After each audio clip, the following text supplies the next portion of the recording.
Paramashivoham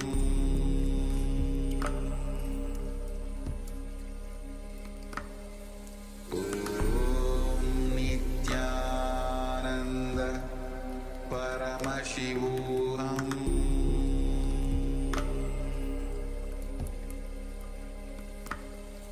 Om Nithyananda Paramashivoham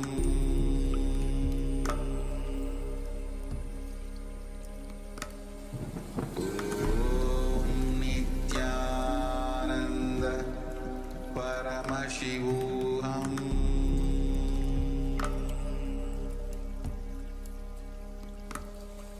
Om Nithyananda Paramashivoham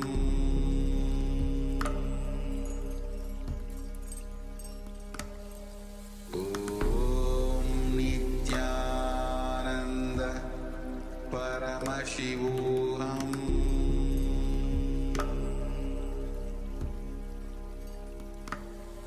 Om Nithyananda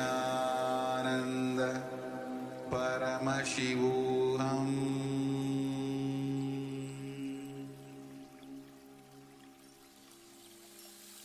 I bless you all.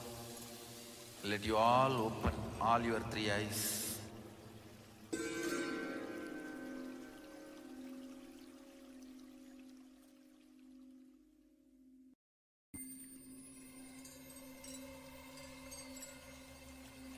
I welcome you all with my love and respect. Let you all open all your three eyes. Om Nithyananda Paramashivoham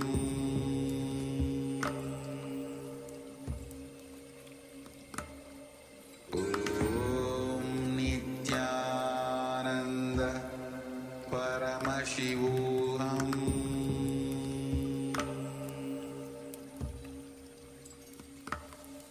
Om Nithyananda Paramashivoham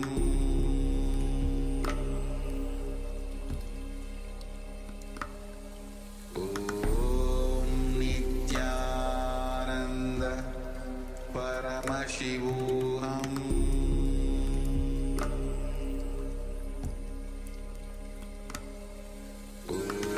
Om Nithyananda Paramashivoham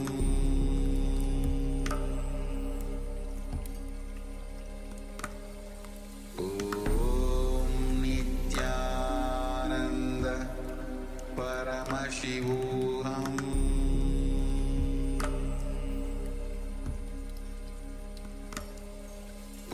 Om Nithyananda Paramashivoham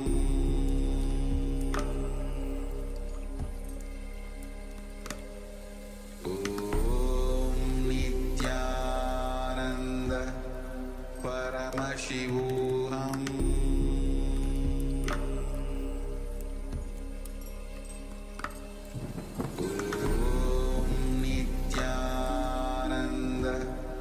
Paramashivoham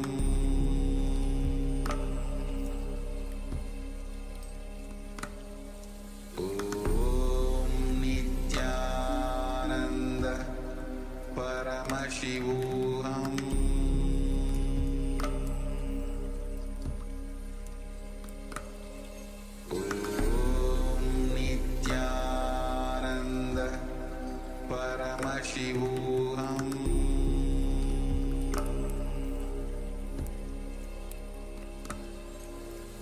Om Nithyananda Paramashivoham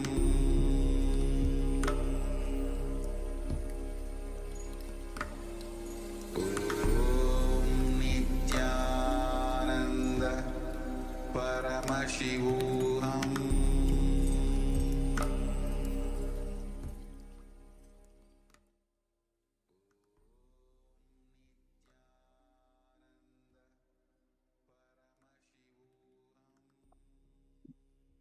Yes. So we can relax and open your eyes. Just open your eyes and come back. Switch on your camera.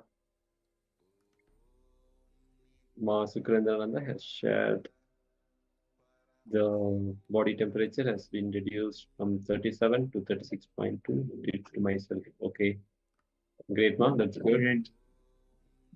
And whoever has manifested the power, please go ahead and share your results.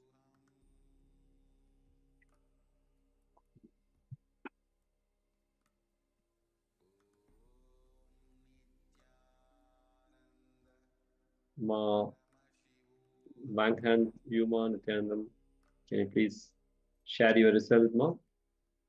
Power manifestation results.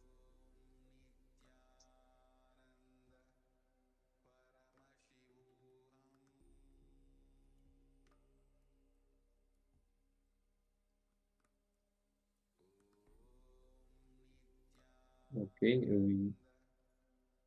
Evin and Ma Shobana Saxena, John Han, can you please switch on your camera?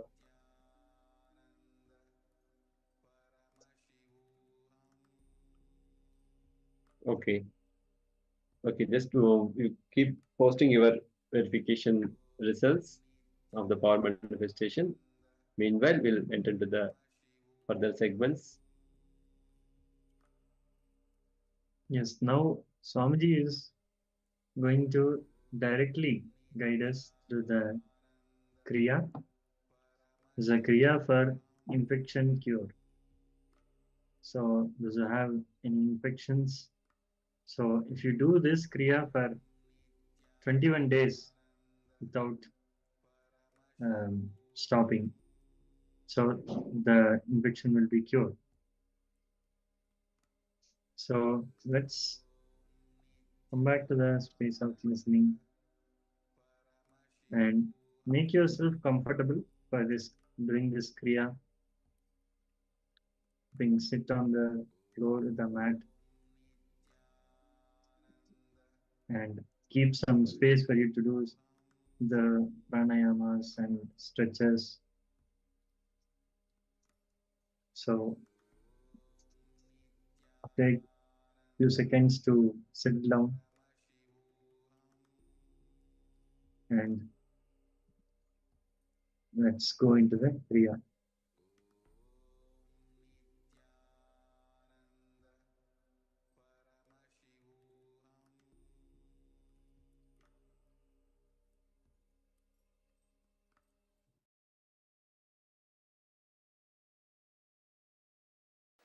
Today, Nitya Kriya, care for infections. Please understand, when I was designing the Kriya for this, I realized infection is equivalent to cancer in yogic physiology. Please understand, in yogic physiology, infection is just too big disease. Please understand,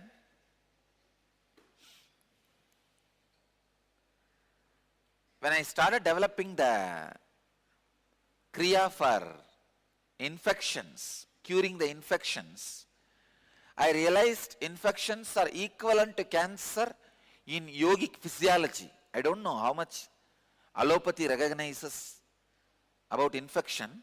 If it is allowed, it will become cancer. It will be dangerous to very life itself. I never thought infection is such a big problem. So the Kriya I created is really complicated, very difficult, but very powerful. Directly it can cure. Matsyendrasana first. Matsyendrasana is Garanta Samhita, second chapter, 22nd verse. I'll give the instruction. Stretch your legs, bend the left leg and place it over the right lap. Now place the right elbow on the left knee. Place your face on the right palm. Yes. This is Maschendrasana.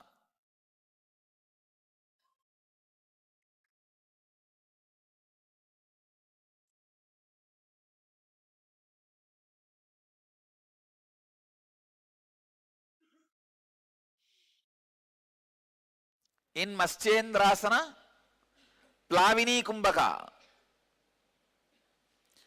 Let me explain. Inhale completely. Put the chin on your chest and hold as long as you can. And exhale as slowly as possible. Hold as long as you can, judiciously. Please do this 21 times.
Next step,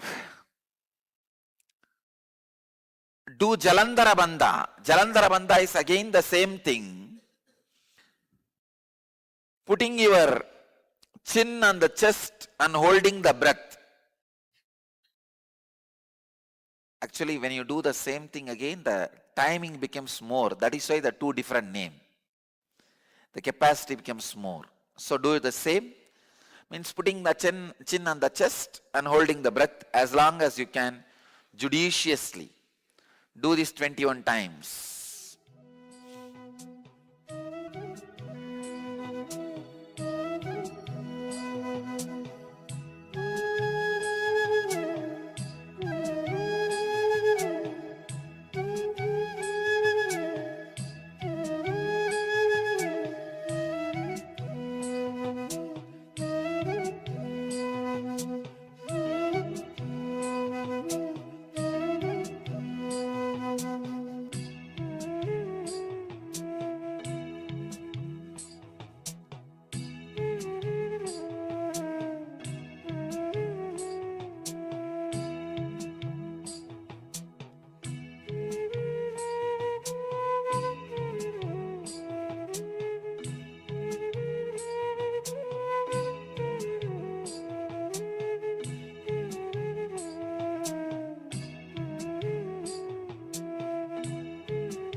Next,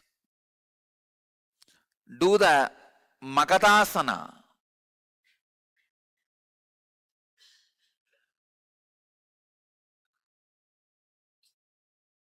Keep the feet together. Keep the toes pointing downwards. Sit on the heels with the heels raised off the ground. Rest the knees on the floor and spread the knees little apart. Take the hands up, cross them and place it behind the head. In Magadasana,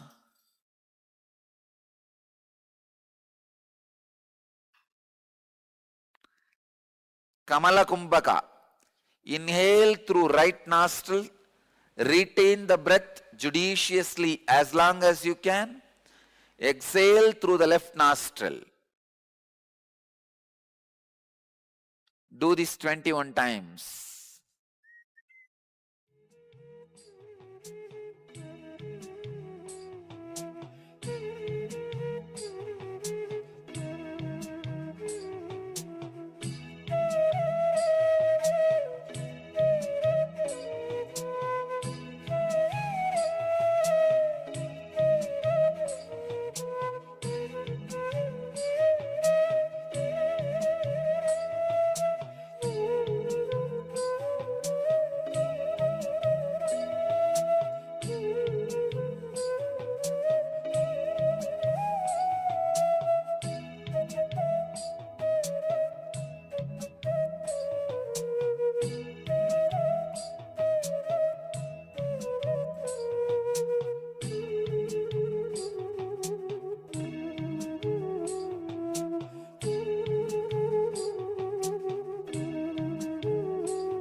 Next, Kumudha Kumbhaka.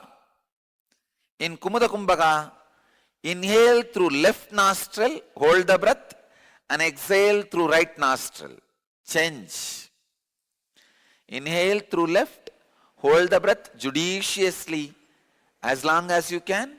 Exhale through both the nostrils, not through right, both the nostrils. Exhaling. Do this 21 times.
Inhale through right nostril, hold the breath.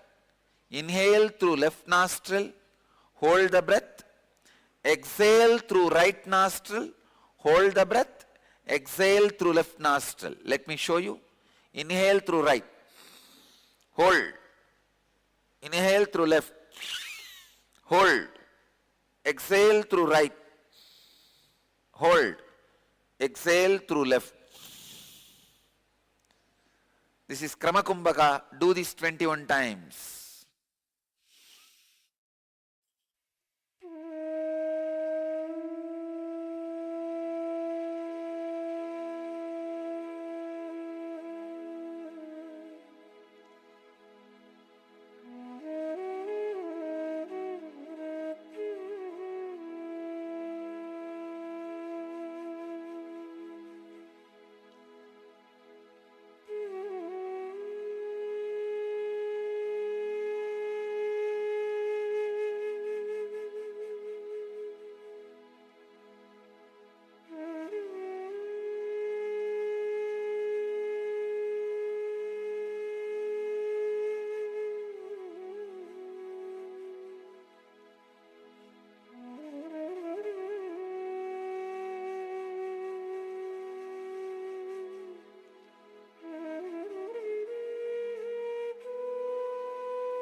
Yes.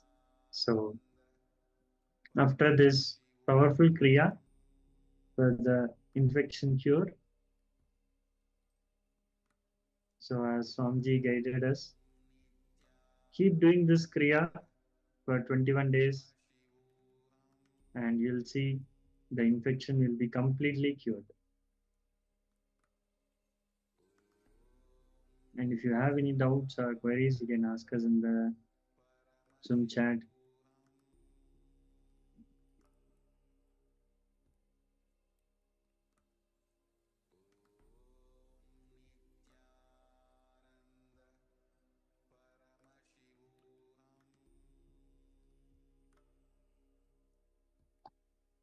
So there's a good news for all.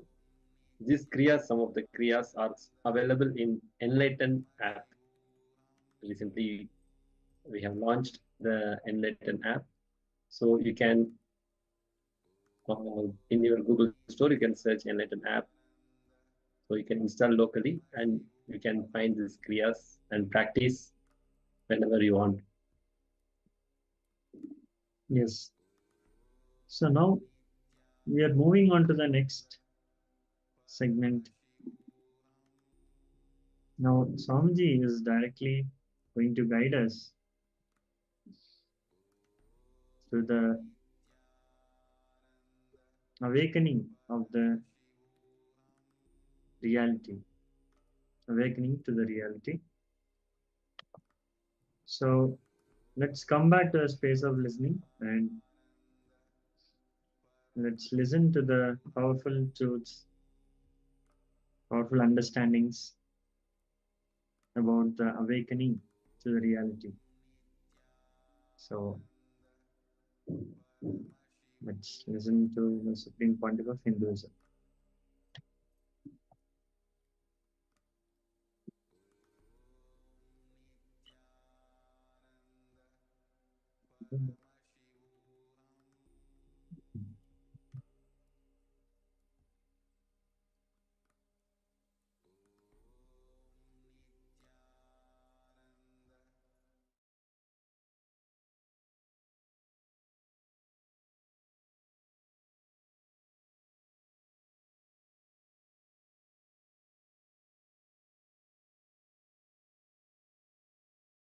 Let me exactly define what is awakening.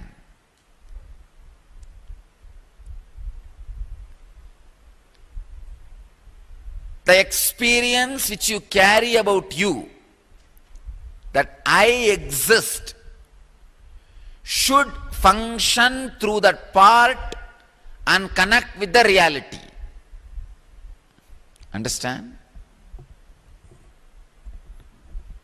So what you think as you, that individual self, should function through all trillion cells and relate with reality.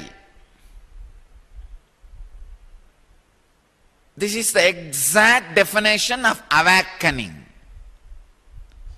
Now, if the Pratyagatma Chaitanya, the individual consciousness, is functioning through the eyes and relating with reality, already the tongue is sleeping or slipped into falsehood.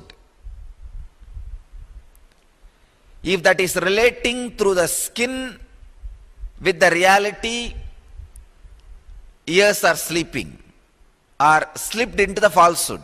Understand? Any part in you, any cell in you which is not connecting with the self and the reality, which is not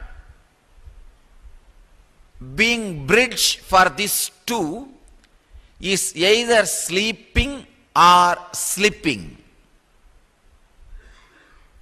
All sleeping is slipping into falsehood. For example, now your ears are functioning, eyes are functioning, but if you are not completely aware about the changes you are experiencing in your skin, the skin part is not in reality. That cells are in falsehood, slipping into falsehood. So, you are not completely enlightened. All trillions of cells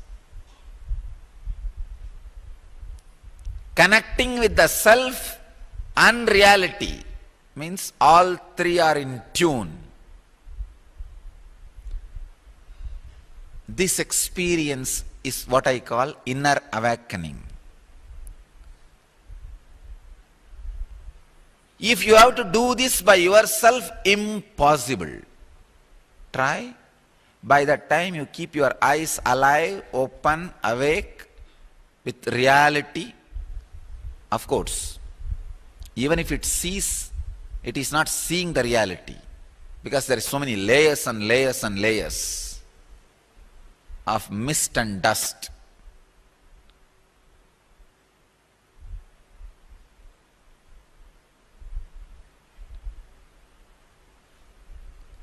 Even if it is hearing with layers and layers and layers of morphed, misrepresented, manipulated words and visions.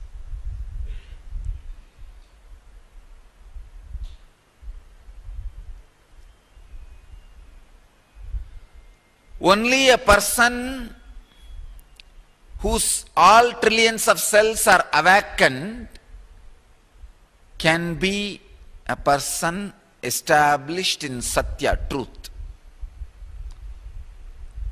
Till then, everything is mithya. Till then, everything is mithya.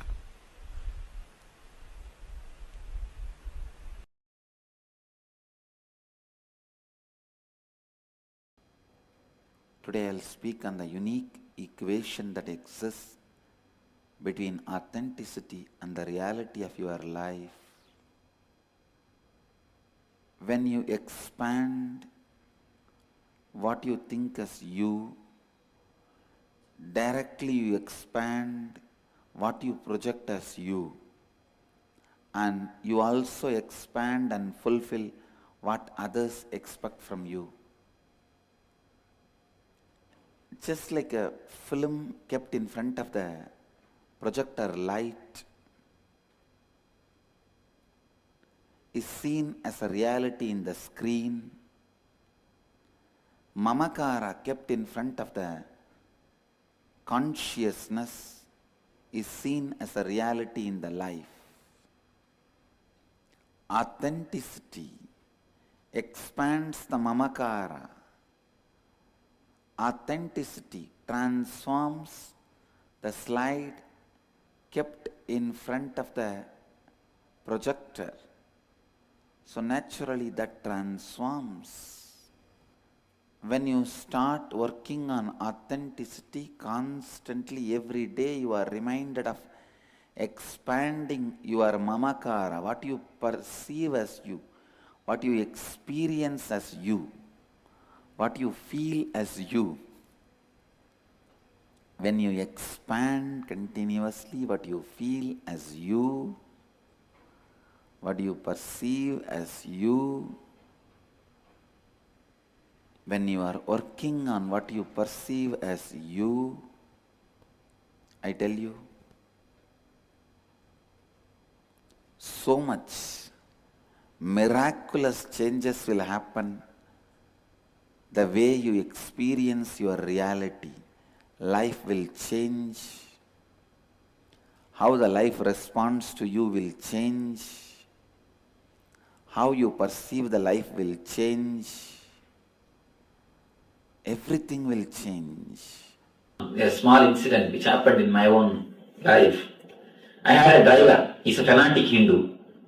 That is the only, just for that reason I have to stop him. Good guy, highly dedicated, but fanatic Hindu. Every day he used to take me in a route to my city center to ashram. We have two ashrams in Bangalore. One is the main ashram headquarters, another one is small city center. And in the route, one day I wanted to go to some other place. So on the way, there's a big mosque. I told him to take a right near the mosque.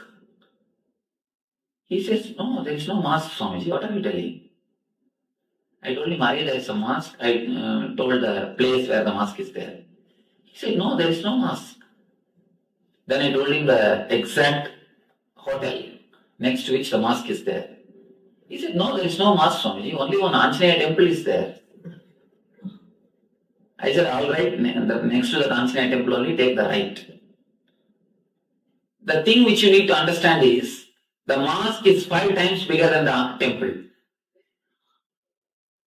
6 months he is going by the same route. His mind is recording the temple, but his mind has not recorded the mosque. When we went there, he himself was shocked. He said, Swamiji, first time I am seeing the mosque. I do not know how I traveled on the same route for last 6 months. First time I am seeing this mosque. Actually, you also do so many times the same mistake. You see the world based on your conditionings, based on your identifications. You don't see whatever exists. You see what you want to see and the way in which you want to see. Any incident, any person or any situation, you see only as you want it. The modern day psychologists, they prove you see only 2% of the happenings around you. If 100 things are happening around you, you see only 2%. And that too, what you wanted to see. Not everything else. So all our judgment, all our thinking, everything is based on what do you want to see. Everything is based on the way in which you wanted to see. There's a beautiful concept in Vedanta. Drishti Srishti means seeing what you want to see. Not seeing what is, seeing what you want. In our life, we see only what we want to see. When the Samnya Chakra is awakened, you will start having a deep intuition or a clear intelligence about everything, because your vision will become more sharper and deeper, not only the physical vision. I am telling about the inner vision, inner clarity. You will have more clear arguments, more clear judgments, more clear thinking. Your emotions are a result of years of conditioning that has gone into you. Multiple levels of conditioning. Conditioning from parents, siblings, family members. If your elder brother again and again gets angry and never gets corrected, gets away with it, you learn the lesson. Wow. Then by getting angry, your space becomes more. Nobody can bully you. You can get away with it. The lesson goes inside. That is the conditioning. Understand? Neither your elder brother directly conditioned you, nor your parents directly conditioned you, but your parents bend when your elder brother screams. Then what lesson you learn? Yes, by screaming, I can get my way. I can get what I want. You are now conditioned. The multiple level of conditioning, same way. How my brother gets attention, how my sister does not get attention. All these conditions you. The multiple level of conditioning, your whole personality itself is a result of your parental and social conditioning. Parental and social conditioning. Attention need is one of the fundamental childhood conditionings. Parents use fear, and greed as a tool to control you. For example, when you eat, they say, what a good boy you are. And they will tell you also, if you don't eat, you are a bad boy. How can that make me bad boy? Of course, unfortunately, you can't think at that time. So if they tell you you are bad boy, you are bad boy, that's all. If they tell you you are a good boy, you are a good boy, that's all. Just to break this one conditioning, it takes almost 1 year for me with my ashram. They have to get out of the words uttered by others and have their own understanding about themselves. Just for this one thing, it takes 1 year for me. Human beings are so deeply conditioned by the words uttered by the parents. Unfortunately, they try to project their parents on me. I tell them, no. I am neither your father nor your mother. I am beyond. I am not going to be your father figure. No. I don't want to do that sin of conditioning you. It is time. You need to look in. The childhood attention need knots, conditionings. Understand? The original sin is not Adam eating that apple. No. The original sin is parents conditioning the kids. The first conditioning starts with the attention need. How your parents control you? Just see, if you are crying, if you are crying constantly, you are a bad girl. You keep quiet. That is where the basic conditioning starts. As far as I am concerned, when a child laughs, you should allow it to completely laugh. When a child cries, you should just allow the child to cry completely. The dreams and the imaginations disturb the Muladhara chakra. Muladhara is disturbed by the load of your imaginations. See, when you understand this one idea, only this one idea, nothing else is necessary. This one chakra is enough. You can come out of the 80% of the problems. The energy of your being, 80% of your energy will be completely released. It will be available to you for the use. 80% of our energy is just blocked because of this one chakra. Not because of anything else, just because of this one chakra. If this one chakra is opened, if this one chakra is touched, if this one chakra is energized, 80% of your energy will be available to the creativity. Otherwise, all the energy will be blocked in the imaginations. All the energy will be blocked in the images, image collecting. If only this thing can be understood. And if you know how to burn the images which you have collected on the Muladhara, you will see 80% of your energy is available for creativity. It will be available for your business. It will be available for your art. It will be available for your life. It will be available for your reality. So, this is the chakra, which needs a beautiful, deep understanding and a powerful meditation technique. To awaken this chakra is given by Shiva to burn the images which we have collected in Muladhara, to live with the reality. See, not only with the wife, with the family members, people have got imagination. Many people have got the imagination, even with the gurus. Many people come to meet me. Before they come and meet me, they have heard a lot about me. They listen that this Swami can give life, this, that, many things they listen. When they listen everything, they imagine about me with a big beard and an elderly man sitting on a throne. They imagine all these things.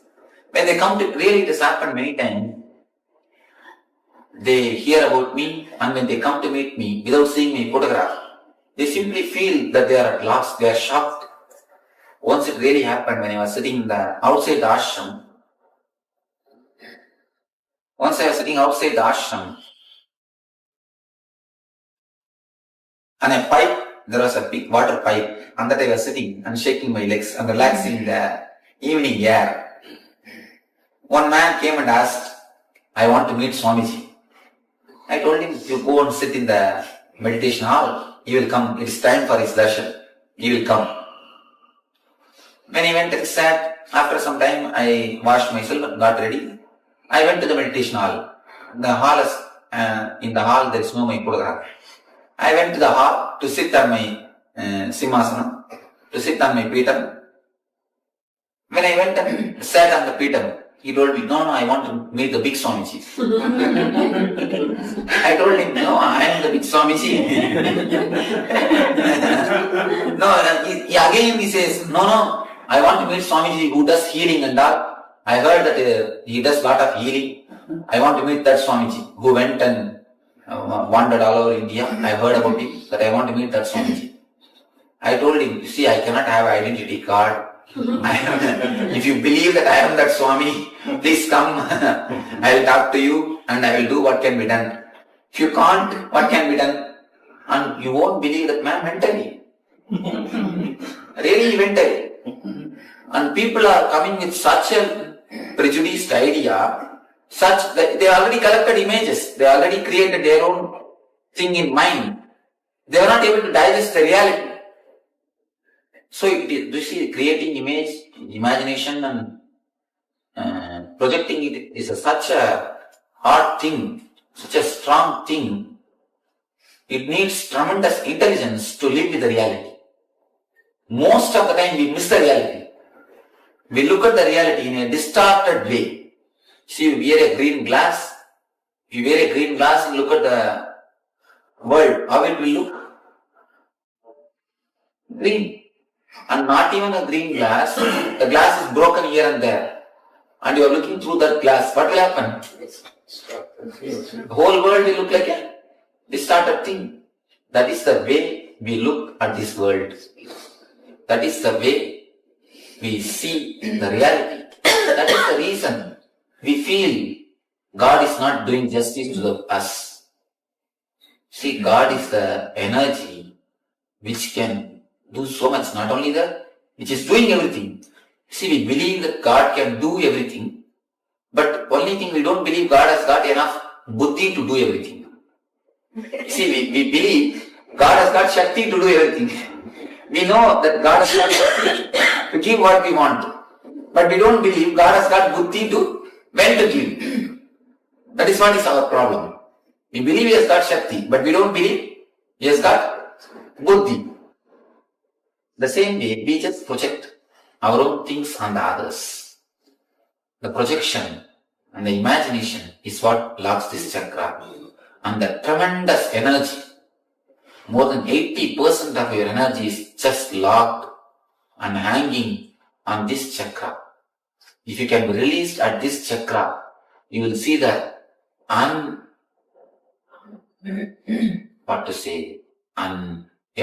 or the perennial source of energy is touched by your life, by your being.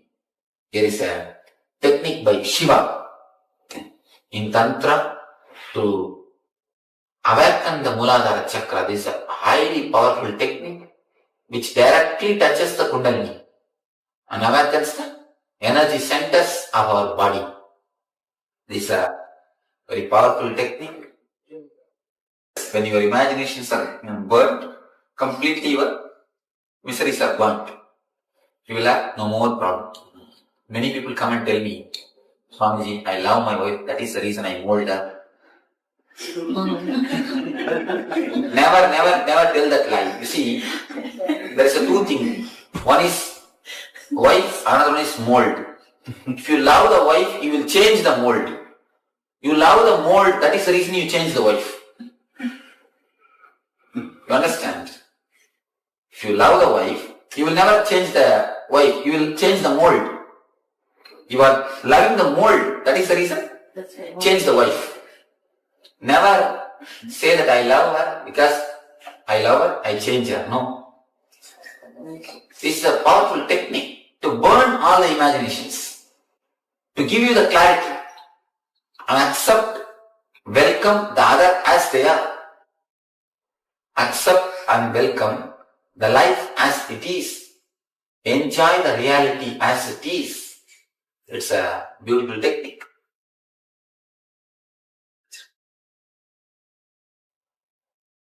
To awaken the energy of the Muladhara. You see, if the Muladhara is awakened, you will accept the reality. If you accept the reality, Muladhara will be awakened. It will be like a chain. Any chakra has to be awakened with understanding. You see, there should be two things in your life. Maturity and meditation, both. Only meditation will do nothing. There are many people whom you can see from morning till night, they sit in the puja room and meditate. As soon as they come out, they jump like a bomb on the others. Somebody came and asked me, Swamiji, what puja should I do? I wanted peace in my house, happiness in my house. What puja should I do? I told her, you see, first thing, all of you sit with each other, laugh, joke, understand each other. That's the first puja you should do. She told me, no, I am already doing Varalakshmi puja. Should I do Vaibhav Lakshmi puja also? What puja should I do? What prata should I do? I told her, you see, when you enter into the puja room, you do puja to the Lakshmi. When you come out of the puja room, you do archana to your husband. Puja to your Lakshmi, archana to your husband. How can peace exist in your house? How can this thing happen in the real life? So simply meditating will do nothing. Meditation and maturity. Both should have in your life. Both should go hand in hand. Then only you will see the transformation in your life. Or when you close your eyes, you will be sitting and meditating. When you open your eyes, you jump on everybody and bite. That is not the way of real life. That is a pseudo-spirituality. I call that as a pseudo-spirituality.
or slipped into falsehood.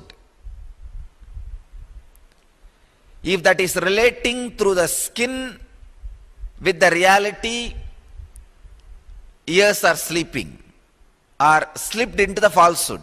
Understand?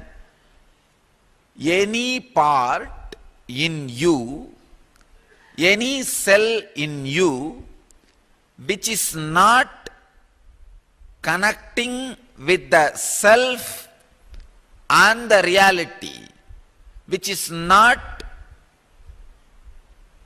being bridge for these two, is either sleeping or slipping. All sleeping is slipping into falsehood. For example, now your ears are functioning, eyes are functioning, but if you are not completely aware about the changes you are experiencing in your skin, the skin part is not in reality. That cells are in falsehood, slipping into falsehood. So, you are not completely enlightened. All trillions of cells connecting with the self and reality means all three are in tune. This experience is what I call inner awakening. If you have to do this by yourself, impossible. Try. By that time you keep your eyes alive, open, awake with reality. Of course, even if it sees, it is not seeing the reality, because there is so many layers and layers and layers of mist and dust.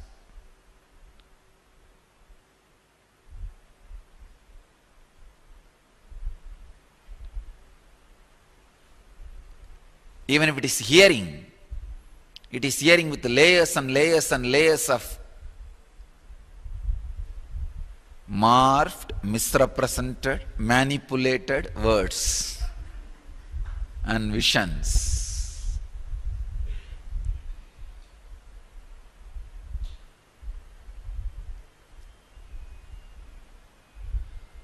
Only a person whose all trillions of cells are awakened can be a person established in Satya, truth.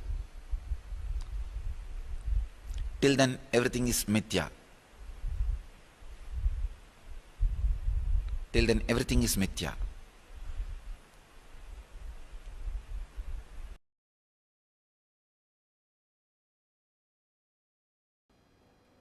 Today I'll speak on the unique equation that exists between authenticity and the reality of your life. When you expand what you think as you, directly you expand what you project as you, and you also expand and fulfill what others expect from you. Just like a film kept in front of the projector light is seen as a reality in the screen, mamakara kept in front of the consciousness is seen as a reality in the life. Authenticity expands the mamakara. Authenticity transforms the slide kept in front of the projector. So naturally that transforms. When you start working on authenticity constantly, every day you are reminded of expanding your mamakara, what you perceive as you, what you experience as you, what you feel as you. When you expand continuously what you feel as you, what you perceive as you, when you are working on what you perceive as you, I tell you, so much miraculous changes will happen. The way you experience your reality, life will change. How the life responds to you will change. How you perceive the life will change. Everything will change. A small incident which happened in my own life. I had a driver, he's a fanatic Hindu. That is the only, just for that reason I have to stop him. Good guy, highly dedicated, but fanatic Hindu. Every day he used to take me in a route to my city center to ashram. We have two ashrams in Bangalore. One is the main ashram headquarters, another one is small city center. And in the route, one day I wanted to go to some other place. So on the way, there's a big mosque. I told him to take a right near the mosque. He says, no, there is no mosque, Swamiji. What are you telling? I told him, Arya, there is a mosque. I told the place where the mosque is there. He said, no, there is no mosque. Then I told him the exact hotel next to which the mosque is there. He said, no, there is no mosque, Swamiji. Only one Anjaneya temple is there. I said, all right, next to the Anjaneya temple only, take the right. The thing which you need to understand is, the mosque is 5 times bigger than the temple. 6 months he is going by the same route. His mind is recording the temple, but his mind is not recorded the mosque. When we went there, he himself was shocked. He said, Swamiji, first time I am seeing the mosque. I do not know how I travelled on the same route for last 6 months. First time I am seeing this mosque. Actually, you also do so many times the same mistake. You see the world based on your conditionings, based on your identifications. You don't see whatever exists. You see what you want to see and the way in which you want to see. Any incident, any person or any situation, you see only as you want it. The modern day psychologists, they prove you see only 2% of the happenings around you. If 100 things are happening around you, you see only 2%. And that too, what you wanted to see. Not everything else. So all our judgment, all our thinking, everything is based on what do you want to see. Everything is based on the way in which you wanted to see. There's a beautiful concept in Vedanta. Drishti Srishti means seeing what you want to see. Not seeing what is, seeing what you want. In our life, we see only what we want to see. When the Samnya Chakra is awakened, you will start having a deep intuition or a clear intelligence about everything, because your vision will become more sharper and deeper, not only the physical vision. I am telling about the inner vision, inner clarity. You will have more clear arguments, more clear judgments, more clear thinking. Your emotions are a result of years of conditioning that has gone into you. Multiple levels of conditioning. Conditioning from parents, siblings, family members. If your elder brother again and again gets angry and never gets corrected, gets away with it, you learn the lesson. Wow. Then by getting angry, your space becomes more. Nobody can bully you. You can get away with it. The lesson goes inside. That is the conditioning. Understand? Neither your elder brother directly conditioned you, nor your parents directly conditioned you, But your parents bend when your elder brother screams. Then what lesson you learn? Yes, by screaming, I can get my way. I can get what I want. You are now conditioned. The multiple level of conditioning, same way. How my brother gets attention. How my sister does not get attention. All these conditions you. The multiple level of conditioning, your whole personality itself is a result of your parental and social conditioning. Parental and social conditioning. Attention need is one of the fundamental childhood conditionings. Parents use fear and greed as a tool to control you. For example, when you eat, they say, what a good boy you are. And they will tell you also, if you don't eat, you are a bad boy. How can that make me bad boy? Of course, unfortunately, you can't think at that time. So if they tell you you are a bad boy, that's all. If they tell you you are a good boy, you are a good boy, that's all. Just to break this one conditioning, it takes almost 1 year for me with my ashram. They have to get out of the words uttered by others and have their own understanding about themselves. Just for this one thing, it takes 1 year for me. Human beings are so deeply conditioned by the words uttered by the parents. Unfortunately, they try to project their parents on me. I tell them, no. I am neither your father nor your mother. I am beyond. I am not going to be your father figure. No. I don't want to do that sin of conditioning you. It is time. You need to look in the childhood attention need knots, conditionings. Understand? The original sin is not Adam eating that apple. No.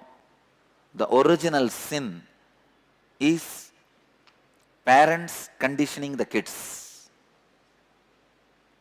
The first conditioning starts with the attention need. How your parents control you? Just see, if you are crying, if you are crying constantly, you are a bad girl. You keep quiet. That is where the basic conditioning starts. As far as I am concerned, when a child laughs, you should allow it to completely laugh. When a child cries, you should just allow the child to cry completely. The dreams and the imaginations disturb the Muladhara chakra. Muladhara is disturbed by the load of your imaginations. See, when you understand this one idea, only this one idea, nothing else is necessary. This one chakra is enough. You can come out of the 80% of the problems. The energy of your being, 80% of your energy will be completely released. It will be available to you for the use. 80% of our energy is just blocked because of this one chakra. Not because of anything else, just because of this one chakra. If this one chakra is open, if this one chakra is touched, if this one chakra is energized, 80% of your energy will be available to the creativity. Otherwise, all the energy will be blocked in the imaginations. All the energy will be blocked in the images, image collecting. If only this thing can be understood. And if you know how to burn the images which you have collected on the Muladhara, you will see 80% of your energy is available for creativity. It will be available for your business. It will be available for your art. It will be available for your life. It will be available for your reality. So, this is the chakra, which needs a beautiful, deep understanding And a powerful meditation technique to awaken this chakra is given by Shiva to burn the images which we have collected in Muladhara, to live with the reality. See, not only with the wife, with the family members, people have got imagination. Many people have got imagination, even with the gurus. Many people come to meet me. Before they come and meet me, they have heard a lot about me. They listen that this Swami can heal, this Swami can give life, this, that, many things they listen. When they listen everything, they imagine about me with a big beard and an elderly man sitting on a throne. They imagine all these things. When they come to, really it has happened many times. They hear about me, and when they come to meet me without seeing my photograph, they simply feel that they are at last, they are shocked. Once it really happened when I was sitting outside the ashram. Once I was sitting outside the ashram, and a pipe, there was a big water pipe, and that I was sitting and shaking my legs and relaxing the evening air. One man came and asked, I want to meet Swamiji. I told him, you go and sit in the meditation hall, he will come, it is time for his darshan, he will come. When he went and sat, after some time I washed myself and got ready. I went to the meditation hall. The hall is, in the hall there is no my photograph. I went to the hall to sit on my simhasana, to sit on my peetham. When I went and sat on the peetham, he told me, no, I want to meet the big Swamiji. I told him, no, I am the big Swamiji. Again he says, no, I want to meet Swamiji who does healing and all. I heard that he does lot of healing. I want to meet that Swamiji who went and wandered all over India. I heard about him, that I want to meet that Swamiji. I told him, you see, I cannot have an identity card. If you believe that I am that Swami, please come. I will talk to you and I will do what can be done. If you can't, what can be done? And you won't believe that man mentally. Really mentally. And people are coming with such a prejudiced idea, such that they already collected images, they already created their own thing in mind. They are not able to digest the reality. So you see, creating image, imagination and projecting it is such a hard thing, such a strong thing. It needs tremendous intelligence to live with the reality. Most of the time we miss the reality. We look at the reality in a distorted way. See, you wear a green glass. If you wear a green glass and look at the world, how it will look? Green. And not even a green glass, the glass is broken here and there. And you are looking through that glass, what will happen? The whole world will look like a distorted thing. That is the way we look at this world. That is the way we see the reality. That is the reason we feel God is not doing justice to us. See, God is the energy which can do so much, not only that, which is doing everything. See, we believe that God can do everything, but only thing we don't believe God has got enough buddhi to do everything. See, we believe God has got Shakti to do everything. We know that God has got Shakti to give what we want, but we don't believe God has got buddhi to when to give. That is what is our problem. We believe He has got Shakti, but we don't believe He has got buddhi. The same way, we just project our own things on the others. The projection and the imagination is what locks this chakra. And the tremendous energy, more than 80% of your energy is just locked and hanging on this chakra. If you can be released at this chakra, you will see the unemptiable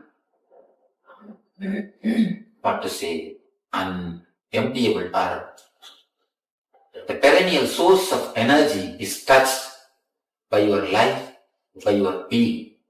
There is a technique by Shiva in Tantra to awaken the Muladhara chakra. This is a high highly powerful technique which directly touches the Kundalini and awakens the energy centers of our body. This is a very powerful technique.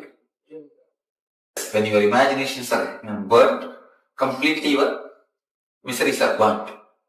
You will have no more problem.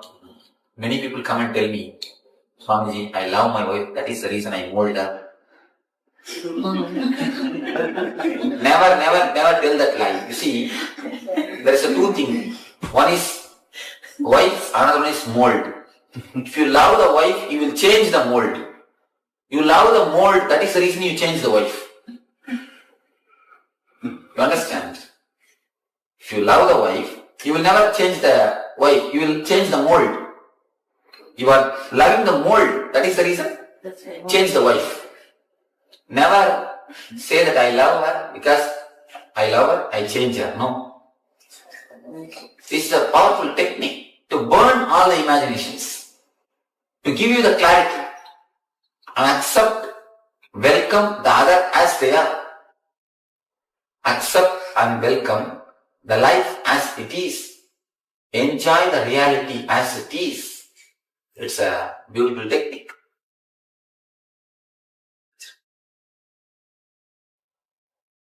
To awaken the energy of the Muladhara. You see, if the Muladhara is awakened, you will accept the reality. If you accept the reality, Muladhara will be awakened. It will be like a chain. Any chakra has to be awakened with understanding. You see, there should be two things in your life. Maturity and meditation, both. Only meditation will do nothing. There are many people whom you can see from morning till night, they sit in the puja room and meditate. As soon as they come out, they jump like a bomb on the others. Somebody came and asked me, Swamiji, what puja should I do? I wanted peace in my house, happiness in my house. What puja should I do? I told her, you see, first thing, all of you sit with each other, laugh, joke, understand each other. That's the first puja you should do. She told me, no, I am already doing Varalakshmi puja. Should I do Vaibhav Lakshmi puja also? What puja should I do? What prata should I do? I told her, you see, when you enter into the puja room, you do puja to the Lakshmi. When you come out of the puja room, you do archana to your husband. Puja to your Lakshmi, archana to your husband. How can peace exist in your house? How can this thing happen in the real life? So simply meditating will do nothing. Meditation and maturity, both should have in your life, both should go hand in hand. Then only you will see the transformation in your life. Or when you close your eyes, you will be sitting and meditating. When you open your eyes, you jump on everybody and bite. That is not the way of real life. That is a pseudo-spirituality. I call that as a pseudo-spirituality.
Yes, let us now internalize the truths, the powerful revelations from the Supreme Pontiff of Hinduism, Swamiji. Now, all those instances, all those incidents in our lives where we got attention, and then there were incidents in our lives where we did not receive the attention. Either there was a lack of attention or we were maybe scolded, something like that. How those incidents and how we receive them inside and internalize them, how the whole thing has shaped us. You'll see how all those patterns are still affecting our reality or the version of reality that we experience. Whatever may be happening, we will only be able to experience based on those incidents, the decisions that we made from those incidents. So now, in this session, we'll be going through a process where we will awaken to the reality as it is, not based on impressions that we have created on the incidents that happened in the past, from our past memories. So now what we'll do as a first step is to look back and recall all those incidents. Remember all those incidents when we got good attention from our parents, from, or maybe from others also, but mainly from our parents because they have the most impact in our lives. So let us look at all those incidents, all those memories where our parents gave us so much of attention, so much of positive attention. They said something like, yes, you did a good job, they patted on our back, or they gave us a candy, or they said, good things about us, and then they shared what we did with their friends or their families, and so on. And maybe they gave a dessert, something like that. So all of this, recall all those moments and now look at how that made you feel and what actually made you think at those moments. Normally what will happen is when something we receive positive reinforcement, positive feedback, appreciation from our parents, we tend to say, yes, I need to do more of this, I need to be more of this behavior, so I can always have that positive reinforcement, positive feedback, rather the good gifts, the candies and all that. So at a very young age, we would have said, yes, we would have aligned ourselves to say, yes, this is how I should be, this is how my behavior should be, so that I will have that positive response from them. So now let us look at all those moments, all those incidents, and write them down. All the incidents where we had positive response from our family, from our parents, and how that made us feel. Let us start penning down. Let's take a pen and paper and a notepad and start writing down.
after we have looked at all the incidents where we were admired, appreciated, or given a gift, and so on, now let us write down at least 2 childhood memories where we experienced a lack of approval, when we looked for approval and it was not there.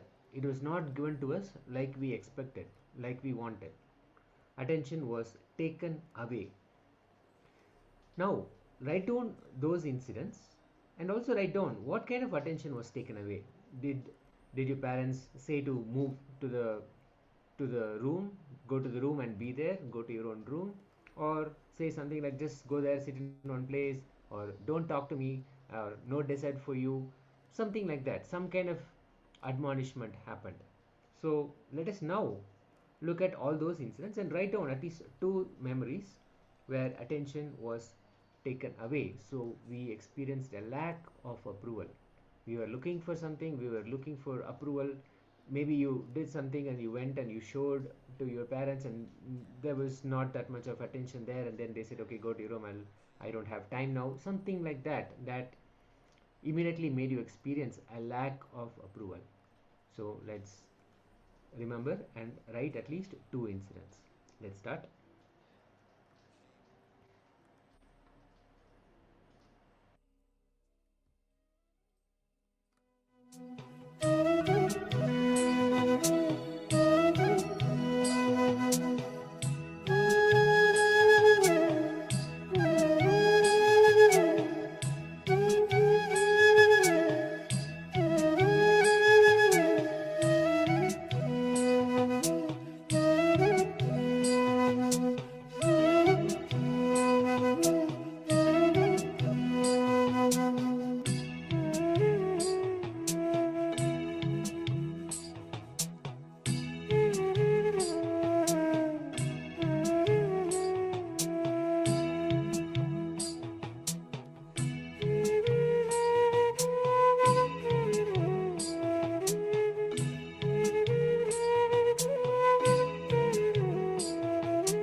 Now, after we have written down the incidents where we experienced a lack of approval, now let's look at both these things.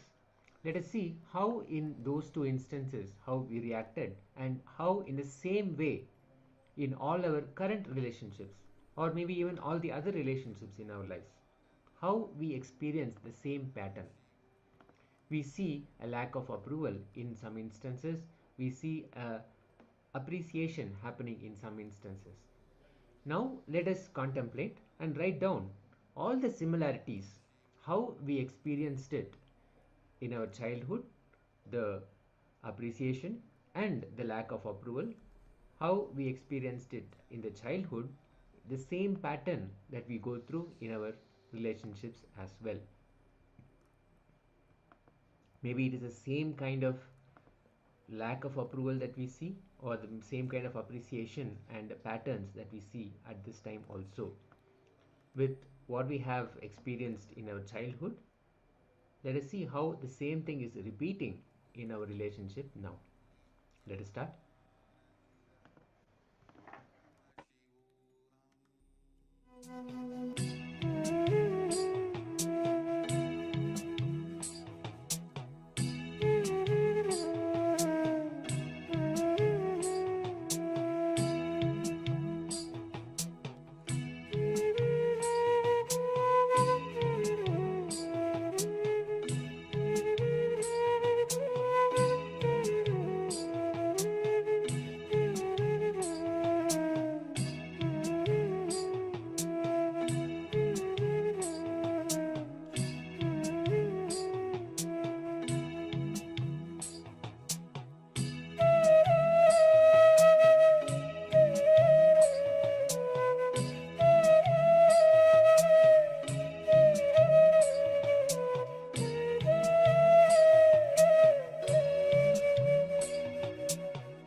Yes, let us slowly relax from the process.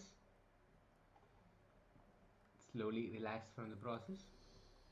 Let us have a quick sharing of how you are able to relate with your childhood experiences about getting appreciation or lack of admiration, lack of approval, with how you experience your relationships now. Let us quickly share what your insights were, how you are able to relate with what you experienced as a child.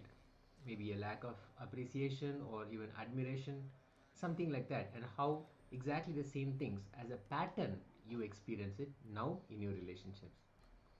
Let's quickly share.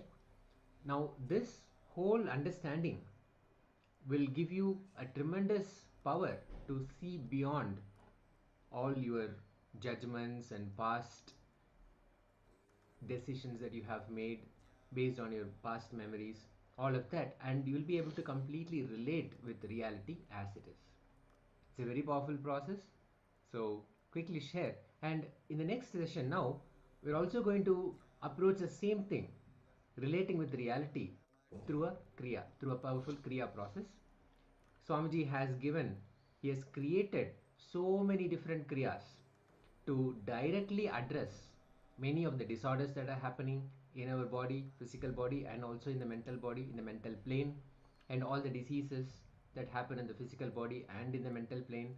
How to realign and make sure the original state, which is health when it comes to our physical body, and a pure state of bliss in our mental plane, how we can restore ourselves back to that original space.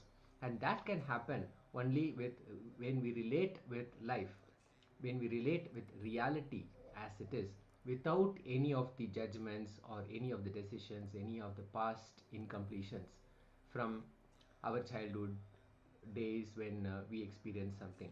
So now this Kriya will directly address those all the incompletions, and it will allow us to relate with reality as it is. All these Kriyas will awaken our Kundalini Shakti, the potent, the latent, inherent energy that we all have, and blast that energy into all the parts of the body through the meridians. And when that happens, through Swamiji's presence, all the blocks that we have in those meridians, in those pathways, they get removed, and all our organs, internal organs and intra organs, they get re-energized and they restore themselves to their original state. So now let us quickly enter into this Kriya. For this Kriya, now Swamiji will be directly guiding us into this Kriya. Now let us come back and sit in a comfortable posture. Sitting on the floor is recommended. Only if you are not able to sit on the floor comfortably, you can sit on a chair, but otherwise, as much as possible, please sit on the floor, sitting cross-legged and sitting comfortably in a relaxed fashion. Let's become ready to follow the process as given by Swamiji, the Kriya process. He will be guiding us. Swamiji will be guiding us into the process. Let's enter into the session.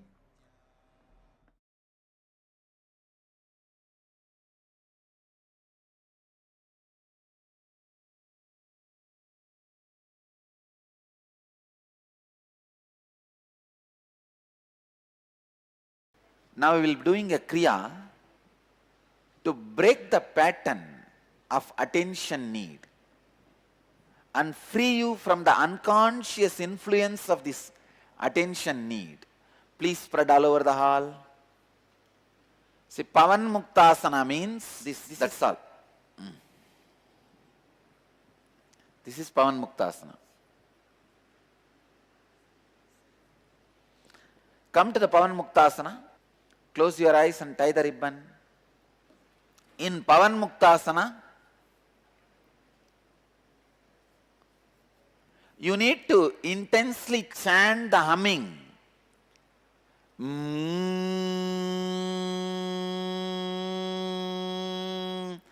Create that intense humming sound as deeply as possible, as loudly as possible, as intensely as possible. Please create the humming sound as loudly as possible, as deeply as possible, as intensely as possible. Start. Please come to Pavanamuktasana, hum intensely for next 21 minutes. Hold the legs together, closer to your chest. Let your eyes be closed. Just sit. You can sit in a relaxed way.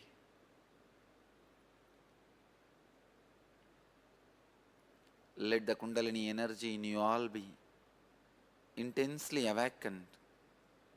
Fill the heart center. Break all the negative patterns related to attention need. Let you be healed.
In Pavan Muktasana, you need to intensely chant the humming.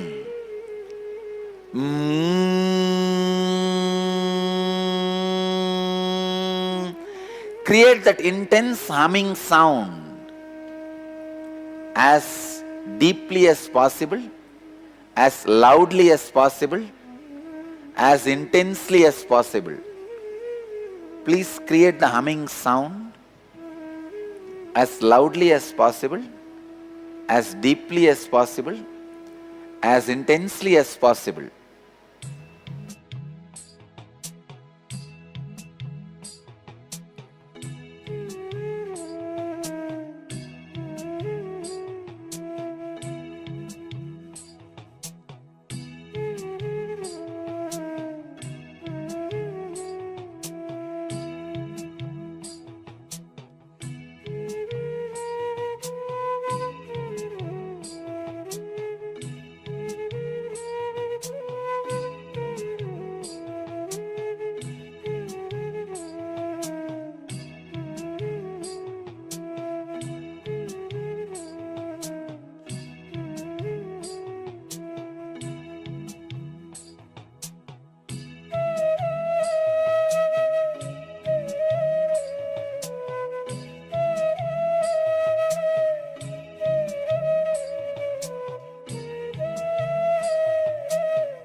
Hold the legs together, closer to your chest.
Hold the legs together, closer to your chest.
In Pavan Muktasana, you need to intensely chant the humming.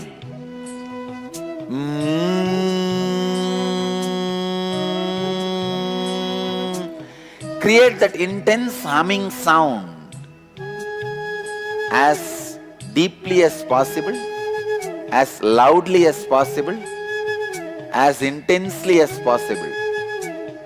Please create the humming sound as loudly as possible, as deeply as possible, as intensely as possible.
Hold the legs together, closer to your chest.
In Pavan Muktasana, you need to intensely chant the humming.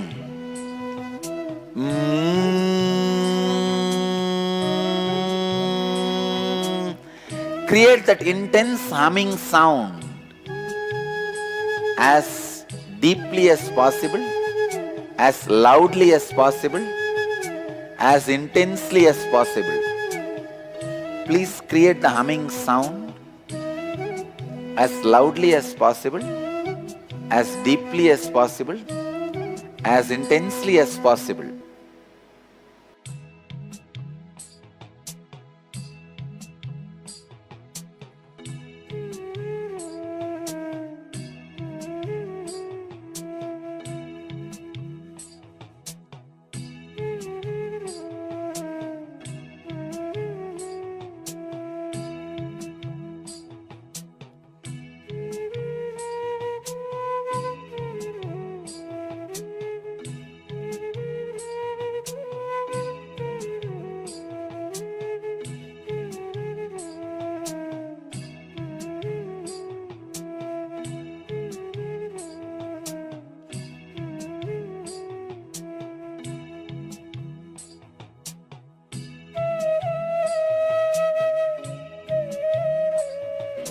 Hold the legs together, closer to your chest.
In Pavan Muktasana, you need to intensely chant the humming.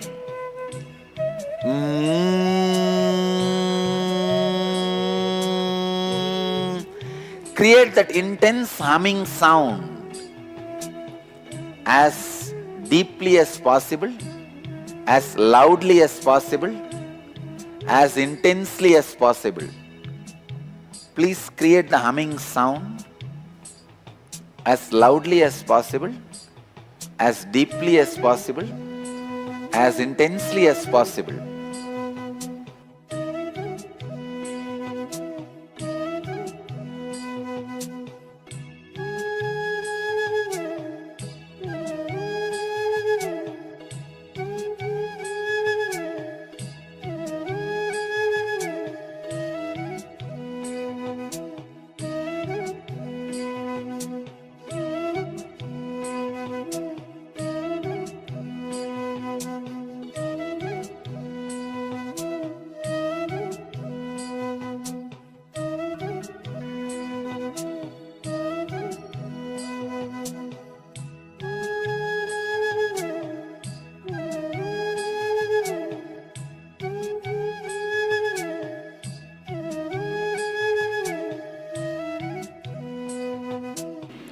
Hold the legs together, closer to your chest.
In Pavan Muktasana,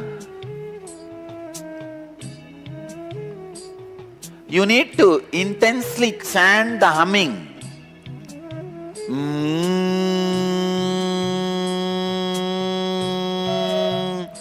Create that intense humming sound as deeply as possible, as loudly as possible, as intensely as possible. Please create the humming sound as loudly as possible, as deeply as possible, as intensely as possible.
Hold the legs together, closer to your chest.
I bless you all.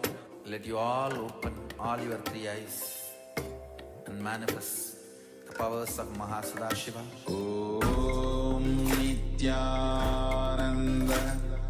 Paramashivoham. Om Nithyananda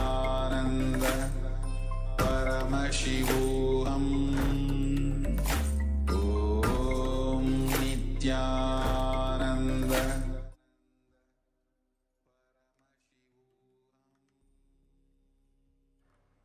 Yes, now I request all the participants to relax from the very beautiful Kriya to awaken our reality. If you are keeping your eyes closed, you can keep your eyes open. You can remove your eye bands. Yes. So let's take a minute or so to let all the participants to share the experience. How did they feel with the guided Kriya process from the Supreme Pontiff of Hinduism? Take a moment to share. Just take a moment to share what did each of the participants feel and what did they go through in this Kriya. Because in the next session, we're going to move on to the next session very shortly, that we're going to be understanding on participatory universe. How Swamiji has spoken elaborately on this very subject, that everything in the universe is part of us. It's happening just by our participation, by our knowledge, by consciously or unconsciously, by the way we know ourselves or no. But yes, everything in universe is happening in the coordination, in the participation directly as it is. It's not just happening, ups and downs in a completely different order, but it's happening in a correct order in a participatory way. And we're going to listen that very powerful condition from Swamiji and how to apply that in our life. You may be thinking how universe's participation and the life which I am living, it's going to be magic. But yes, so Swamiji is going to be relating that very topic, and we'll be having a beautiful internalization exercise as well after the session.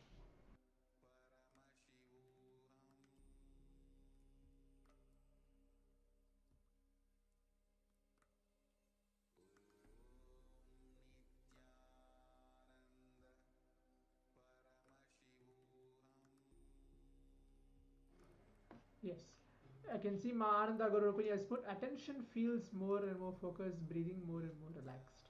Wonderful. Yes, wonderful, ma. So now let's sit as we're going to listen directly from the Supreme Point of Hinduism on this very subject of participatory universe. Make sure you write down your powerful cognition, your understanding uh, in this session as well, right? So let's begin now. Make sure you come back and be seated as we're going to begin this session.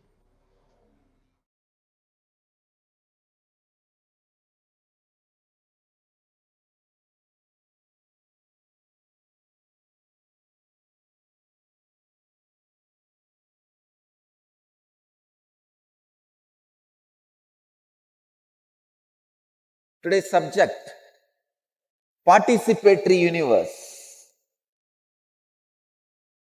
In Patanjali's Yoga Sutra, the 4th chapter, 15th verse.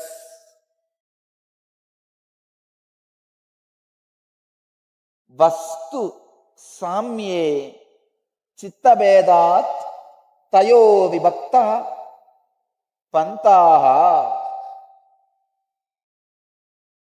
Swami Vivekananda translates this sutra as, since perception and desire vary with regard to the same object, mind and object are of different nature. Swami Prabhavananda translates as, the same object is perceived in different ways by different minds, therefore the mind must be other than the object. Swami Sachidananda translates as, due to differences in various minds, perception of even the same object may vary. Bhagavan Osho translates as, the same object is seen in different ways by different minds. Let me enter into the sacred secrets revealed in this sutra. Participatory universe. Universe is not independent of your participation. Please understand, universe happens as you experience because you participate in particular way. When your participation changes, when the mood of your participation changes, when the attitude of your participation changes, universe changes. There are two sacred secrets in the sutra. One, when your participation changes, the universe changes. Second, as different minds experience the universe in different way, it does not have a definite existence. Not having definite existence, but creating the impact of existence on you is the reason why universe is named as Maya, is termed as Maya.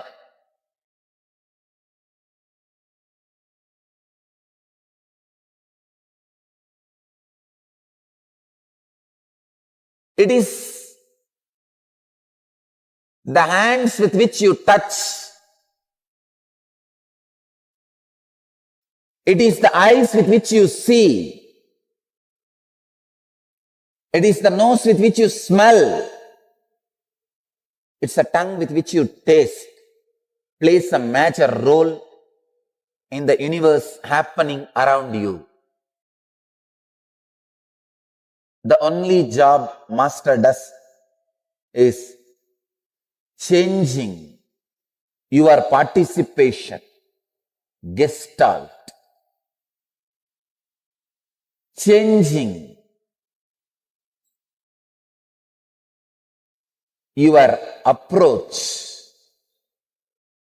changing your gestalt is what I call initiation. Changing the way you participate is what I call initiation.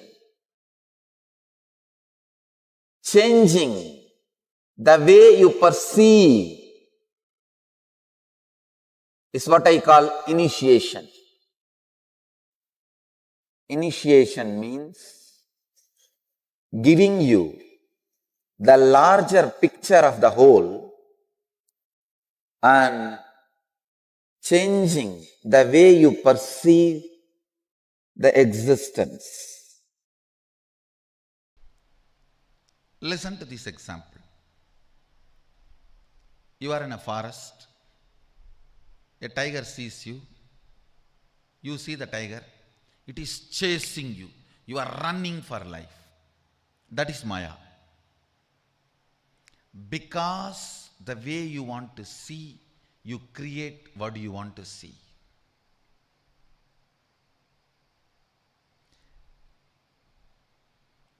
It is called drishti srishti. Because you see, you create. Listen carefully. Next, Ganga is flowing forever. From the Himalayas to Ganga Sagar, ocean.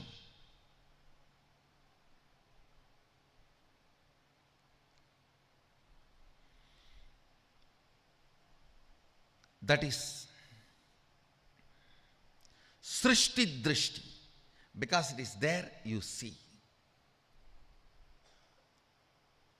Listen carefully. This is the difference.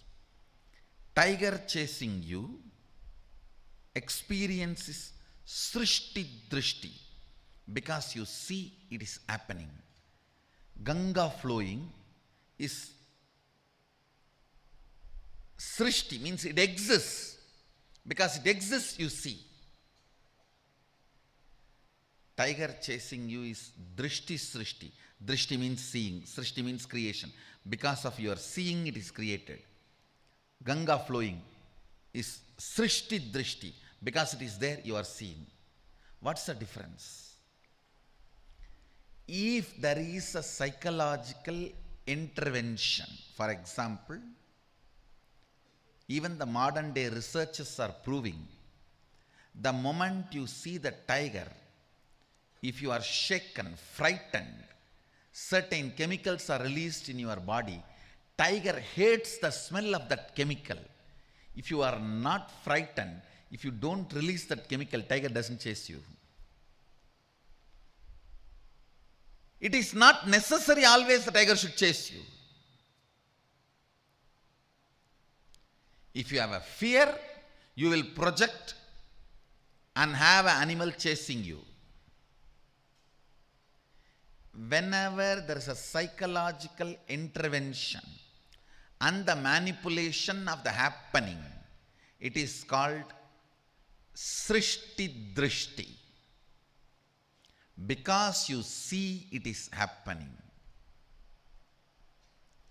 Whenever there is no psychological intervention, the Ganga flowing, there is no psychological intervention from your side. From your side, there is no intervention. It is flowing whether you see it or not. It is flowing whether you perceive it or not. That is Srishti Drishti. What is created, you are seeing. So listen, in this 25 consciousness, 11 dimensions, 5 aspects of Jiveshwara Jagat, neither everything is Maya nor everything is reality. There are certain things which are influenced by Drishti. That Srishti is Maya. Tiger chasing you is Maya. Ganga flowing forever is not Maya, it is reality. Where your intervention does not alter the existence, the reality, it's not Maya.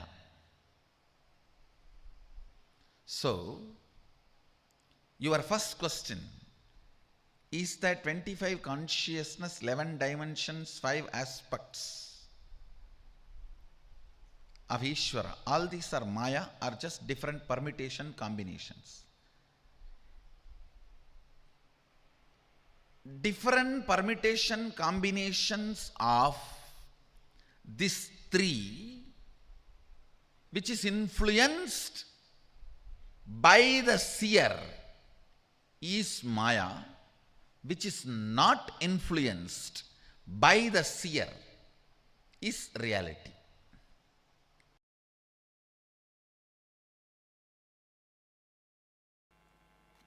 Listen, just listen to these 2 words. The logic of experience, 1 word. We will call it experiential logic. The second word, logic of calculation, whether multiplying, subtracting, adding, deleting. The logic of calculation, we will call that, I'll give a new name, exponential logic. Just by multiplying or subtracting exponentially. Logic applied used the exponential levels. Understand these 2 logic, you will understand how you are missing some of the greatest experience of life by getting caught in a blind logic. It is like instead of cooling glass, you are wearing a complete no glass, just 2 black stones fixed in a frame. If you get 2 black stones fixed in a frame and wearing it, in thinking it is a cooling glass, and saying that whole world has become dark, who is responsible? So,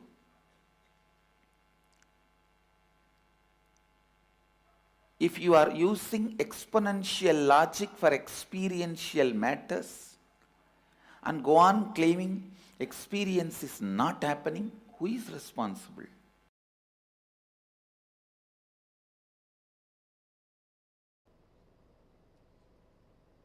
Understand this two logic.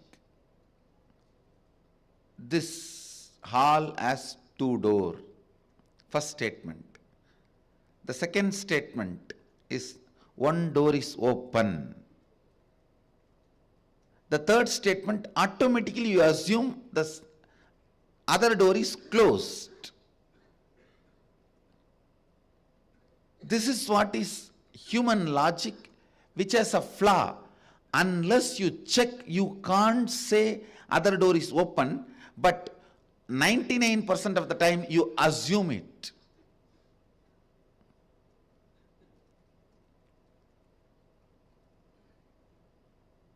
The fact is, other door may be open, may be closed. Only after checking you can say. But your logic is such, the moment you hear the first statement, this hall has two doors. Second statement, one door is open. The third statement, you assume. You assume the third statement. The other door is closed. No.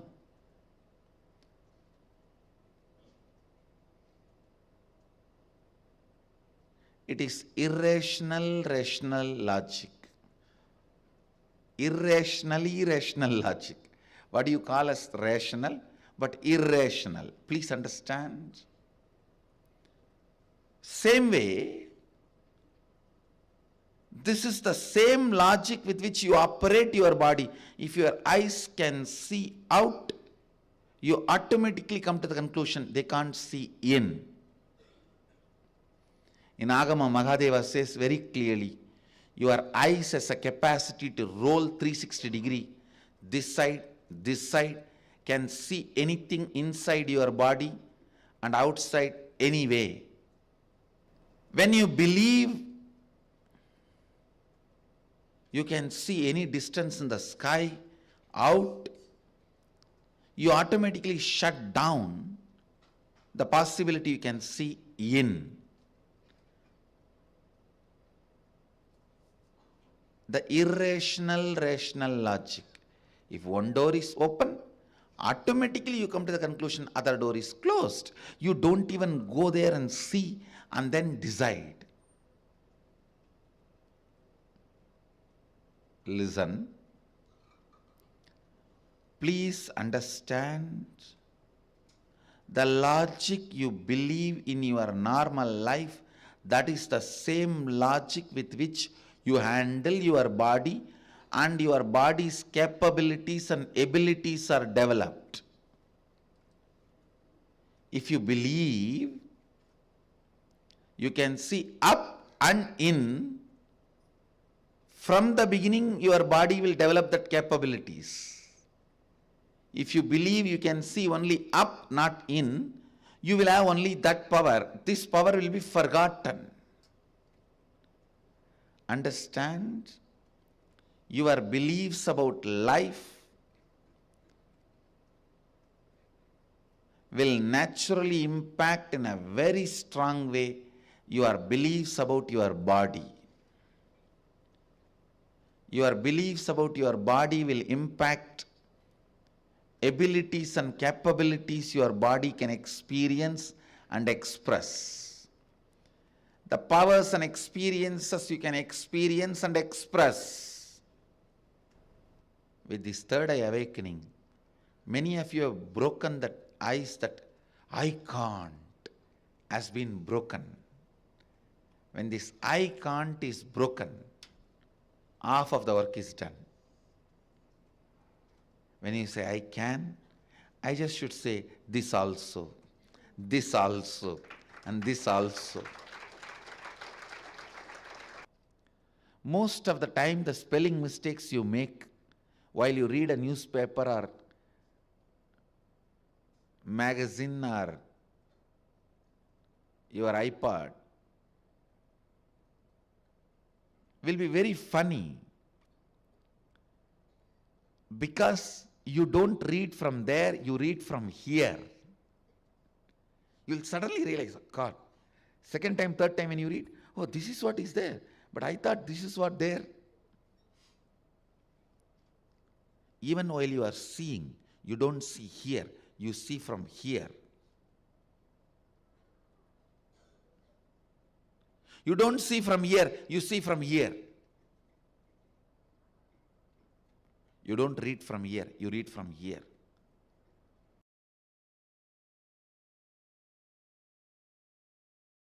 Understand the inner space you carry is such powerful inner space. That is Hiranya Garbha, means where the planets, worlds get created. Worlds happen. Your inner space is so powerful. The worlds can be created or destroyed by your inner space.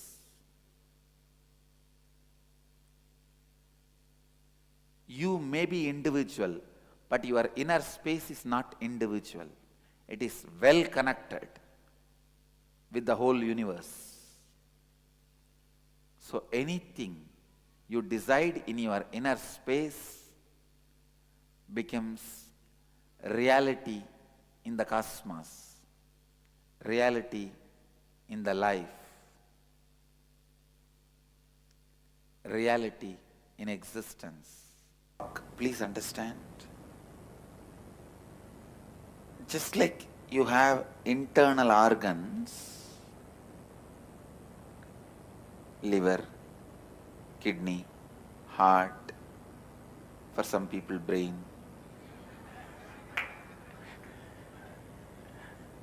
You have internal organs, you have something called antakarana. English, I don't have an equivalent word for antakarana. Maybe I can give a new word, internalizing organs. They are not physically there. If you cut your body, you will not find those organs. But those organs are responsible for all the inner happenings, like your thinking, your words, your decisions. Your thinking may happen in brain, but brain is not responsible for your thinking. Please understand. Thinking may happen in brain, but brain is not the owner of thinking. Somebody else is thinking through the brain, using the brain. Through your eyes, seeing happens. So there is antakaranas. In Vedic tradition, the human physiology and human psychology, we call it the microcosmic physiology and psychology. Please understand. In Vedic tradition, human body is considered as miniature of the cosmos. We don't call human body as accident or a pleasure instrument or born out of sin. No. It's a miniature of the cosmos. Pindanda. Brahmanda means macrocosm. Pindanda means microcosm. Our body is microcosm. Biology of the microcosm, physiology of the microcosm, psychology of the microcosm is a well expounded, beautiful subject in Vedic tradition, very beautifully described and explained. It gives the explanations about various antakaranas. Due to lack of the words in English, I'll use the word internalizing organs. Or maybe even that word is too big and doesn't directly make sense. Intra-organs, I'll give the word. Internal organs cannot be used because liver, kidney, all those organs need to be given that word, internal organs. Intra-organs may be the word I'll use. Vak is one of those intra-organs, means your ability to speak, ability to convert sound into words. That is called Vak. Same way, your ability to feel ownership, your ability to feel the right, your ability to feel what belongs to you.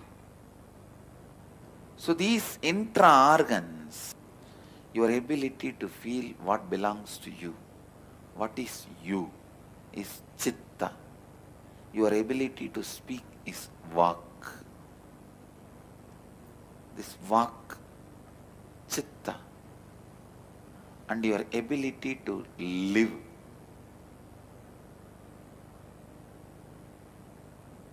Life. That is called buddhi.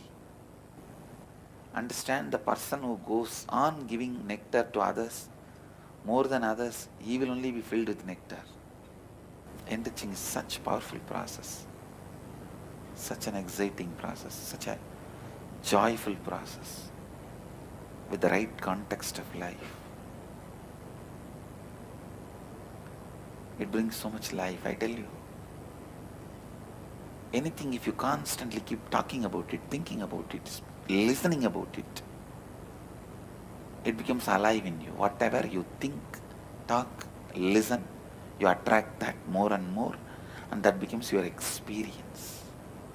The truth you need to be declaring, like the truths I gave, the static matter, dynamic existence, dynamic activity and strategic existence is one and the same. Declare that, and then just go to your third eye or Anandagandha. Remember, the darshan is the best way to remember. That is why the darshans are given with all this music, light, the light and sound effect. Just close your eyes and remember the darshans you had. Any one darshan, just replay. It's already recorded in your system. Then give the instruction now. Simply the matter will obey, matter will do what you ask it to do. See, Shakti always manifests buddhi in you, bhakti in you, mukti in you. I tell you, even for a headache, ask Mahadeva to solve. Because when he solves, you will never have a headache again.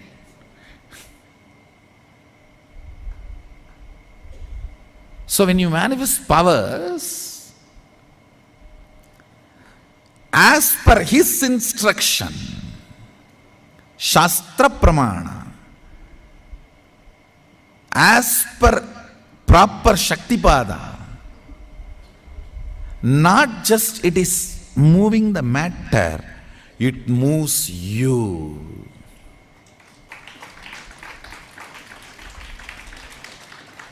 The next effect of that in your life just shoots up. You can now manifest so much of bhakti, so much of shakti, so much of buddhi, so much of yukti in multi-dimensional. One more thing I want all of you to know. If you manifest any one power thoroughly, you will manifest all the powers, because each power is not separate technique. It is all fundamentally increasing the quality and frequency of your consciousness. That's all. So, if you do power manifestation in one, like a moving the biscuit or moving the cashew nut or moving the pen, Now you will manifest all powers like a changing the Vatavarana, changing the atmosphere, changing somebody's mind, changing a thought current, doing right things, or all the other powers.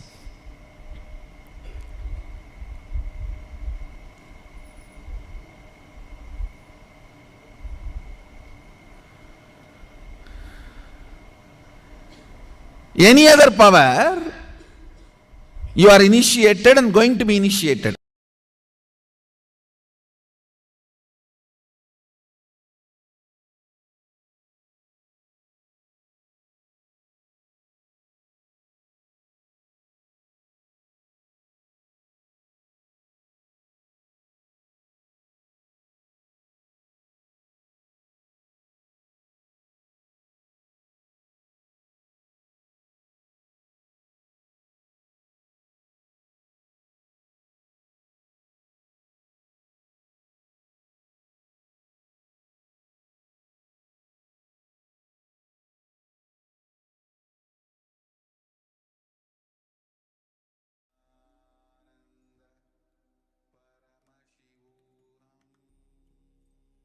After this powerful revelation by the Supreme Pontiff of Hinduism, let us now move ahead with an internalization exercise. As Swamiji was explaining, Antar Karanas, as per Vedic physiology, the Vedic science of physiology, eyes are the instruments, for example, instruments of seeing, but the one who is seeing is someone else. It is a deep seeking. We need to find that how the consciousness is involved and is the source of seeing. So let us now use our antar karanas, our internalizing organs, and understand the participatory nature of the universe. The universe is not independent of our participation. The universe happens as we experience because we participate in a particular way. When our participation changes, or the mood of our participation changes, or our attitude of participation changes, the universe itself changes. Swamiji has explained us very beautifully with an example. We'll go through a quick recap. So visualize you are in a forest and a tiger sees you and you start, and he just starts chasing you. You are running for your life. At this point, if there is a psychological intervention, for example, the moment you see this tiger, if you are shaken, frightened, certain chemicals are released in your body. The tiger hates the smell of that chemical. If you are not frightened, if you don't release that chemical, the tiger would not chase you. It is not necessary that always the tiger should chase you. Only if you have fear, you will project and have the animal chasing you. Now, this truth applies both to the dream state and to the waking state as well. So now let us internalize in our life this participatory nature of universe. Pen down areas in your life in which you are waiting to experience fulfillment. For example, you want to experience fulfillment in your career. So please list them down. Now pen down the ideas, thought currents, impossibilities you created in these areas. Now this is important. We need to understand all the ideas, the thought currents which we created, which make us believe or think that it is impossible to achieve what we want. These ideas will naturally stop the reality which we want to manifest from happening. It is because of the participatory nature of the universe. So now we need to identify these and complete with it. So pen down all these ideas, thought currents, impossibilities you created in these areas where you want to manifest your reality. Recollect and relive these experiences, bring completion, and digest the truth. So for example, in your career, you feel your colleagues and family may not support your expansion. And you might feel that whenever you need help, they will not be there. So go back, recollect those incidences, and complete with this cognition. And now, with this understanding, let us now proceed with this exercise. We'll be also projecting the steps.